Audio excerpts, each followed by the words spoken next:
Welcome to We Talk English, your favorite English podcast. We're excited to have you with us today. Before we dive in, don't forget to like and subscribe to stay connected for regular English learning podcasts. Let's get started.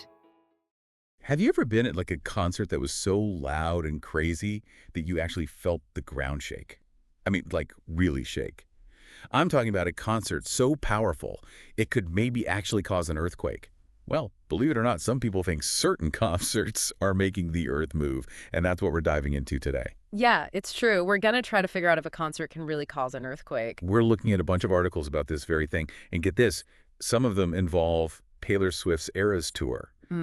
Apparently, her Seattle show was a total blast, not just because of her performance, but because it actually registered on a nearby seismograph. Yeah, and what's really wild is that the energy from all those Swifties registered as a 2.3 on the Richter scale. To put that into perspective, that's like a minor earthquake. You know, the kind you might feel as a quick tremor or like a big truck driving by. Whoa, 2.3. That's actually pretty intense. I mean, I know it's not like leveling buildings or anything, but it does make you think wow, what can 70,000 people jumping up and down really do? But before we all go full doomsday, let's take a step back and talk about what actually causes an earthquake for real. Right, you've got to be careful with this stuff. Because when we talk about earthquakes, the real deal is they happen when the Earth's tectonic plates decide to have a little get-together and shift around. That's what creates those massive energy waves that break the Earth's crust. So scientifically, a concert can't really do that in the same way. Okay, that makes sense. So how do we explain what happened at that Taylor Swift concert in Seattle then? And it wasn't just Seattle. Her show in Edinburgh also caused a blip on the local seismographs. It's all physics, really. Even though the energy from a concert isn't strong enough to actually fracture the Earth's crust, it can still cause vibrations in the ground. Usually these vibrations are super tiny. But when you've got tens of thousands of people jumping and dancing all in sync, those tiny vibes can actually add up to something measurable. So it's kind of like the idea of 1,000 tiny hammers all hitting the ground at the exact same time, right? Individually, they might not do much, but altogether, they can make a real impact. Exactly. And that's what seismologists are measuring with those instruments. They often use the term ground velocity, which is basically a super fancy way of saying how fast the ground is moving. In the case of that Edinburgh concert, the ground velocity measured at 23.4 nanometers. Now, to put that in perspective, a nanometer is incredibly small. It's about the width of a human DNA strand. Nanometers. See, that's where you lose me. I can't even comprehend something that small being measurable, let alone being caused by people enjoying a concert. I know, it's pretty remarkable, right? It just goes to show you how sensitive those instruments are. They're designed to pick up even the tiniest little movements in the Earth. That makes sense.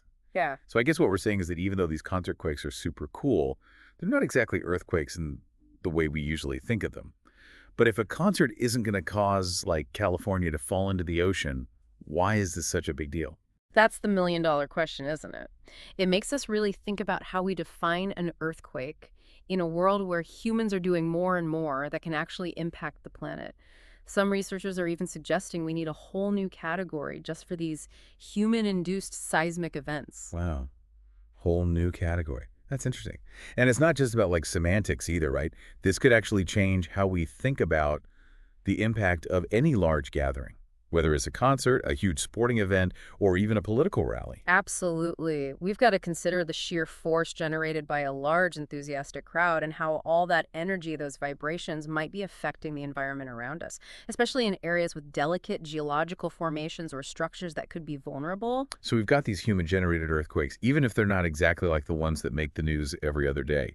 What are some other examples besides those Taylor Swift concerts? Well, there was this crazy thing back in '92 at a Madness concert in London. It was in Finsbury Park, and the energy from the crowd was so off the charts that they actually had to evacuate the park. They were seriously worried about potential damage, like the whole place might come down. No way. They actually shut down a whole concert because of a human earthquake. That's kind of nuts. It's kind of amazing, though, right, to think that a crowd can have that much raw power just from being totally hyped up. Yeah. And speaking of hyped up crowds, there's a really cool parallel in the sports world. You ever heard of the Beast Quake? Oh, yeah. Back in 2011. It was a football game, right? Seattle Seahawks game, running back Marshawn Lynch scores this totally insane game-winning touchdown. The crowd goes absolutely ballistic. I'm talking deafening cheers, people jumping up and down like crazy. And guess what? It caused an earthquake. It registered on a near-die seismometer as a magnitude 2.0 earthquake. Wait a minute, 2.0. That's almost the same as what happened at that Taylor Swift concert in Seattle. Maybe there's something in the water up there in Seattle that makes the crowds go extra wild. Right. It's crazy. Maybe they put something in the coffee. But you got a point. The similarities are pretty striking. Both events had massive crowds, about 70,000 people, all moving and reacting together as one giant unit. And that seems to be the magic formula for generating these measurable vibrations. So it's not even just about the music or the sport itself. It's the shared energy of all those fans experiencing it together. That's a pretty cool thought, actually. Speaking of which, I was reading about those seismologists in Cardiff, Wales, the ones who were studying this whole thing at a Taylor Swift concert. What did they find out? Oh yeah, those guys. They had some really interesting findings. Turns out certain songs, especially Cruel Summer, caused some seriously big spikes in their readings. Really? Just one song? It seemed like the rhythm and the beat of that particular song, combined with everyone moving in sync, created this kind of like resonance effect. You mean like the entire stadium was pulsing along with the music? Basically. And that amplified the vibrations even more. Wild.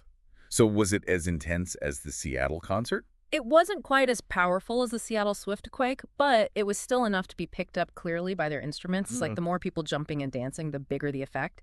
And get this, those Swift quakes have actually had some real-world consequences. Oh yeah, how so? Well, after that Seattle concert blew up in the news, the California Office of Emergency Services decided to get involved.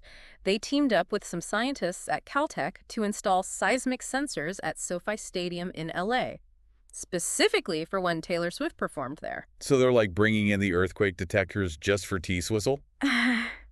That's kind of hilarious, but also makes you think, like, even if these concert quakes aren't like real deal earthquakes, people are still taking them seriously enough to, take precautions. Makes you wonder about the future, right? What happens when concerts and festivals just keep getting bigger and bigger? It's a total trip rate. Like, as technology keeps getting better and we see these massive gatherings popping up everywhere, we might have to start thinking differently about how we design those spaces, those venues, and how we plan these events. Got to make sure they can handle all that human-generated seismic activity. It's so wild to think about. It's like we're uncovering this whole new way that humans can actually leave their mark on the planet.